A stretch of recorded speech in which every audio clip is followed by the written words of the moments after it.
Bienvenue dans Dieu a changé ma vie, votre rendez-vous hebdomadaire à la découverte de témoins qui viennent sur notre antenne pour témoigner de ce que Dieu a fait dans leur vie et de ce que la foi a fait dans leur vie, un témoignage de parcours spirituel. Aujourd'hui, j'ai la chance de recevoir François-Joseph Fury. Bonjour. Bonjour Arnaud, bonjour à tous vos auditeurs. Alors François-Joseph Fury, vous êtes marié, c'est ça ? Je vais vous laisser vous présenter en 2 mots. 3 enfants, oui, tout à fait. Et aujourd'hui, je m'occupe de la fondation diocésaine Treil Espérance, ici pour le diocèse de Lille et les diocèses avoisinants. Et vous n'avez pas toujours fait ça, on aura l'occasion d'en parler un petit peu dans cette émission. Merci beaucoup en préambule d'avoir accepté notre invitation, car je sais que ce n'est pas forcément évident de venir témoigner de sa foi, quelque chose de très personnel, d'intime, sur l'antenne. Donc merci vraiment. Alors, comme à chaque fois et comme avec chacun de mes invités, je commence cette discussion, François-Joseph Fury, par le commencement, c'est-à-dire l'enfance. Pouvez-vous nous dire peut-être quel genre d'enfance vous avez eu et surtout, est-ce que très tôt vous avez été en contact avec la foi chrétienne ou avec l'Église ? Alors j'ai eu effectivement la chance inestimable de bénéficier d'une éducation chrétienne à la fois complète, bienveillante, classique sans être trop rigoriste, hein, qui est sûrement le cadeau le plus beau que mes parents aient pu me léguer, et donc un contact effectivement dès la toute petite enfance avec la foi et ses diverses expressions. Alors effectivement d'abord dans le cadre familial, avec à la fois des lectures du soir autour des Bibles des années 80 qui étaient très colorées, très imagées. Ma mère également était très fan de Manique et Joachim Simas, donc tous les mercredis on avait le droit à ça en boucle, et ça a clairement structuré, on va dire, mon imaginaire. Donc pour les auditeurs qui ne le savent pas, c'est des chanteurs des chrétiens, années 80, ouais, avec des chants très, très rythmés effectivement, à destination de tout public. Donc dans le cadre familial, mes parents ont tenu effectivement à nous mettre, mes frères et moi, dans une petite école de quartier, mais qui avait la chance d'être tenue encore par 2 sœurs de la congrégation de la Sainte Famille, qui étaient vraiment des saintes femmes à la fois très engagées sur le plan social et d'excellentes éducatrices. Vous étiez dans quelle ville à cette époque-là ? Alors mes parents ont quitté Tourcoing très tôt, donc moi j'ai grandi à Amiens. Amiens, donc, d'accord. L'école Saint-Jacques à Amiens, peu connue, une petite école de quartier, mais qui m'a doté quand même, je pense, d'outils à la fois intellectuels et spirituels solides, et puis qui était très lié à la paroisse de quartier également, où un prêtre vieille école mais très sympathique animait encore un patronage avec diffusion de films hollywoodiens des années 60-70 le mercredi, etc. Donc un environnement vraiment très bienveillant, protecteur également, et puis qui initie en douceur à la foi et à ses multiples dimensions. Oui. Ouais, donc une enfance paisible et un contact à la fois qui était plutôt dans la joie, dans la paix, comme vous nous le dites. Ensuite, vous grandissez. Alors je grandis et mes parents tiennent effectivement, ils étaient très engagés, ils étaient chefs scouts ici à Tourcoing, tous les deux, et donc ils tiennent évidemment à nous faire profiter de ces mouvements d'éducation populaire de la jeunesse, et donc de 8 ans à 24 ans, je vais être très engagé dans le mouvement scout. Qui va vous apporter des choses ? Oui, avec le sens du service évidemment que j'y ai grandement appris, puis un complément d'éducation qui permet aux jeunes qui grandissent de respirer au-delà de la sphère parentale, tout en étant évidemment de découvrir un peu l'autonomie, bien encadré, et puis de viser le service avant tout. Donc là encore une fois, beaucoup de chance d'avoir eu cette bienveillance parentale. Et puis vient le temps des études peut-être. Alors avant même le temps des études, effectivement, le temps de l'adolescence. Le temps de l'adolescence, pour moi, n'a pas été marqué, comme ça peut être le cas pour de nombreux jeunes, par une rébellion contre l'autorité parentale, que moi j'ai toujours mis un point d'honneur à respecter, ou en tout cas de façon spontanée que je respectais. En revanche, sur le plan intellectuel et philosophique, effectivement, je vais vivre une crise de doute assez violente, et puis un dessèchement total de ma foi.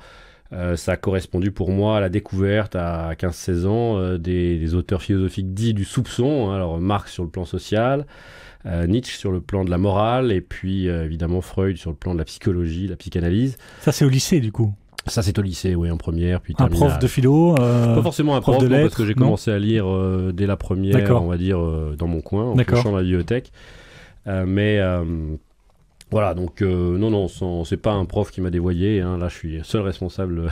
Et donc la découverte de ces auteurs vous fait douter de l'existence de Dieu?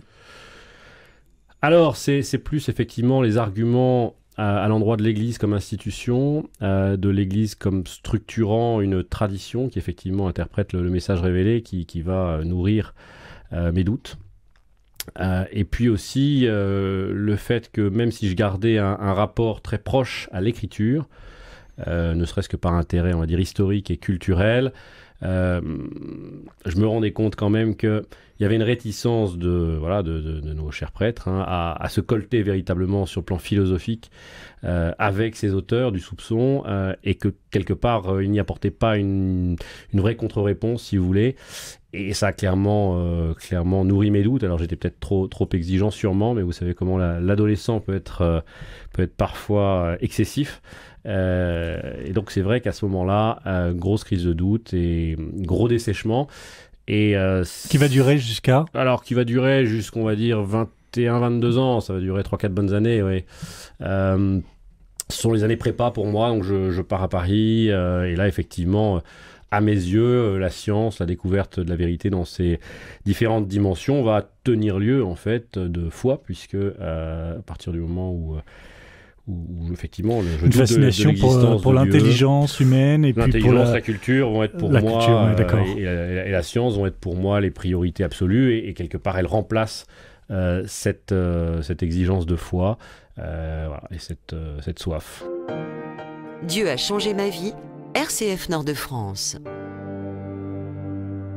Alors le jeune étudiant François-Joseph Fury s'est éloigné de la foi. Comment, parce qu'aujourd'hui vous croyez en Dieu, hein, si vous êtes venu témoigner, comment est-ce que vous êtes revenu? Mais... Comment est-ce que vous êtes revenu, François-Joseph Fury, à 22 ans, 23 ans? Alors comment à 40 ans j'ai pu revenir à la foi? Alors je sais pas, ça a été très progressif pour moi la rencontre avec Dieu, et puis la conversion du cœur, de notre vie. À mes yeux, c'est plus un cheminement avec des étapes, avec des rencontres, plus qu'une... Je ne peux pas prétendre avoir eu une extase mystique et une révélation instantanée. Comme Paul Claudel derrière son pylône. Voilà, ou Pascal. Malheureusement, je n'ai pas eu cette chance. Alors, des étapes. Alors, mon chemin de Damas, il a été effectivement structuré autour de plusieurs étapes. Moi, j'en identifie 3 à la relecture. 3 grandes étapes, 3 rencontres. Je me suis éloigné par crise, on va dire, intellectuelle et philosophique de la foi, et j'y suis revenu également par cette voie-là. En tout cas, la possibilité de croire à nouveau m'est apparue à la lecture des auteurs, alors qui ne sont pas forcément les plus à la mode, mais effectivement la découverte d'auteurs chrétiens ou pré-chrétiens comme Aristote, puis ensuite de son adaptation par saint Thomas d'Aquin, effectivement va me permettre de me dire qu'intellectuellement il n'est pas incohérent, il n'est pas stupide, de croire en Dieu et de renouer avec justement les grands messages. Ce sont les ailes de la tradition de la foi et de la raison. Moi, c'est clairement pas les ailes de la raison qui se réunissent. Voilà, donc y compris avec des auteurs qui sont pas catholiques. Un auteur comme Hegel, que moi j'ai beaucoup étudié pour mon mémoire de maîtrise, m'a beaucoup aidé, notamment avec cette idée que la providence se déploie dans l'histoire en la transformant, et donc en transformant la vie concrète et réelle des gens. Donc grâce à ces auteurs, en fait, votre quête intellectuelle vous a ramené sur le chemin de l'idée de Dieu. Tout à fait, sur l'idée de Dieu, comme vous le dites. C'est-à-dire que ça reste, et ça j'en suis conscient aujourd'hui, ça restait une approche extrêmement intellectualiste de la foi. Et alors, mais ça m'a permis de renouer avec la pratique quand même. Comment vous êtes descendu de l'intellect au cœur, François-Joseph Fury? Donc la première rencontre, c'est effectivement une rencontre intellectuelle, ou des rencontres intellectuelles qui me remettent sur le bon chemin. Et ensuite, ça a été... deuxième étape est une étape spirituelle, forte, qui très clairement est à l'origine de ma conversion au sens fort. C'est en hébreu, on dit teshuva, et teshuva, c'est vraiment un mouvement du cœur qui revient vers Dieu. C'est pas juste une conversion sur place, c'est un retour. En grec, on parle de métanoïa, c'est là un vrai chamboulement, un mouvement, un retournement du cœur et de l'âme. Et ce chamboulement, il a lieu comment et où? Alors moi, il n'a pas lieu par hasard, parce que j'avais déjà fait une mission humanitaire au Liban, donc j'ai découvert les chrétiens d'Orient à cette époque-là, mais à la faveur d'un déplacement professionnel en Israël, dont je finançais les futurs gisements de gaz, je décide de prolonger par un petit pèlerinage, et donc de passer par la Galilée rapidement, et de monter ensuite vers Jérusalem. Et c'est vrai que la découverte de Jérusalem par le mont des Oliviers, donc par la voie où le Christ remontant de Jéricho l'approchait, la vue sur la vieille ville m'a effectivement retourné, très clairement, ému aux larmes, et dans le même mouvement, ensuite en descendant dans la vieille ville, j'ai eu la chance de pouvoir assister à la célébration de la messe dans le Saint-Sépulcre, donc à 5h du matin, très tôt, etc. Donc dans un Saint-Sépulcre, et là, vous vous êtes dit, qu'est-ce que vous êtes dit? Et là, je me suis dit j'avais la chance d'être... Alors déjà d'avoir marché dans les pas du Christ, dans les monts de Galilée, autour du lac de Génézareth, en descendant les falaises de l'Arbel, voilà, des chemins qu'il avait foulés lui-même avec ses amis. Et ensuite que j'avais la chance à Jérusalem d'avoir un concentré dans le Saint-Sépulcre, des événements évidemment centraux de sa fin de vie et de sa passion, et que j'avais la chance donc d'y découvrir en condensé le mystère de l'incarnation et surtout celui de sa résurrection. Et dans le tombeau du Saint-Sépulcre, on se rend compte qu'être chrétien, c'est témoigner avant tout donc, d'une résurrection et du fait que le tombeau est vide. Donc vous avez la vacuité de ce tombeau qui est important, c'est notre véritable acte de foi, c'est que Dieu s'est fait homme et qu'il est ressuscité. En effet, s'il n'est pas ressuscité, la foi est vaine, disait saint Paul. Vous avez été retourné par ce passage à Jérusalem. Il y a eu un avant et un après. Il y a eu un avant et un après, on sort pas indemne. Voilà, et quand je rentre, je me dis, voilà, il faut que j'avais une vie professionnelle très bien remplie, très épanouie, mais voilà, je me dis, il faut que je fasse autre chose, ça n'est pas suffisant. Et alors là, c'est la troisième rencontre et on va dire la conversion du cœur, hein, avec le souci social et caritatif. Et c'est la rencontre d'un homme dont j'avais entendu parler dans les conversations chez mes grands-parents, parce qu'il avait financé ici la cathédrale de La Treille et l'université de la Cato, c'est Philippe Hervrault, qui est un acteur du monde économique, mais qui a voulu justement jeter des ponts vers le monde économique. Vers le monde social. Voilà, le monde économique qui a juste jeté des ponts vers le monde social et caritatif, qui ne s'est pas satisfait justement de son épanouissement dans la sphère privée et économique seule. Qui avait le souci de l'autre, quoi. Qui avait le souci de l'autre, et voilà, qui s'en donne les moyens, qui invente en fait l'entrepreneuriat social solidaire 170 ans avant nos contemporains, voilà, avant que ça devienne à la mode. Et vraiment, cette rencontre est importante, et c'est clairement à la lecture justement de la BD qui a été produite il y a quelques années par l'association des Amis de Philippe Hervrault que voilà, j'accepte la mission qui m'est confiée de lancer une fondation diocésaine ici à Lille. Donc vous abandonnez votre travail. Alors j'avais déjà vendu mes parts de société, puisque j'ai mené pendant une quinzaine d'années un fonds d'investissement qui finançait justement les infrastructures énergétique pour prendre la direction opérationnelle de cette à la fondation. faveur d'une mutation de mon épouse. Et effectivement, notre archevêque me demande de lancer une fondation. J'étais évidemment habitué à la collecte de fonds, donc cette fois pour des projets éducatifs, caritatifs, culturels. Voilà, la Fondation de la Treille dont on parle régulièrement sur notre antenne, bien entendu. Alors une dernière question, puisqu'il nous reste à 30 secondes, François-Joseph Fury. J'aime poser cette question à mes invités. Quel est pour vous le geste ou la parole du Christ qui vous touche le plus en ce moment? Alors, c'est pas en ce moment, mais c'est celle qui me retourne encore et toujours, parce qu'elle est extrêmement exigeante, et puis que, ayant beaucoup reçu, je me sens un petit peu concerné.